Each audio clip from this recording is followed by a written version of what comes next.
একজন শিশু কি করে বন্ধুত্ব করছে, একজন শিশুর আবেগীয় বিকাশের কথা যদি বলি, কি করে সে নিজের আবেগ অনুভূতিকে আইডেন্টিফাই করছে, কি করে সে অন্যের আবেগ অনুভূতিকে বুঝতে পারছে, কি করে সে নিজের অনুভূতিকে প্রকাশ করতে পারছে, আহ, তারপর অন্য শিশুর সাথে শেয়ার করা, আম, একটা আহ, আহ, হয়তো স্কুল এনভায়রনমেন্ট বা একটা যে কোনো একটা পরিবেশের, সেই পরিবেশের নিয়ম কানুন গুলো বুঝতে পারা, তার সাথে কোপ করতে পারা।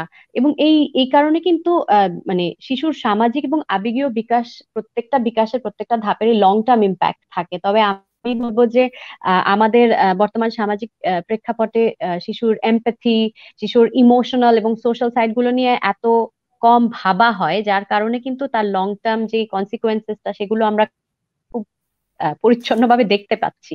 তো শিশুর সামাজিক আবেগীয় বিকাশ অত্যন্ত গুরুত্বপূর্ণ। এছাড়া শিশুর শারীরিক বিকাশ তো আছেই। শিশুর শারীরিক বিকাশের মধ্যে তার যে growth, physical growth and development, সেটা তো আছেই। তার নিউট্রিশন, সে কি কি ধরনের নিউট্রিশন পাচ্ছে, সেটা কিন্তু শারীরিক বিকাশের সাথে একদম ওতপ্রোতভাবে জড়িত।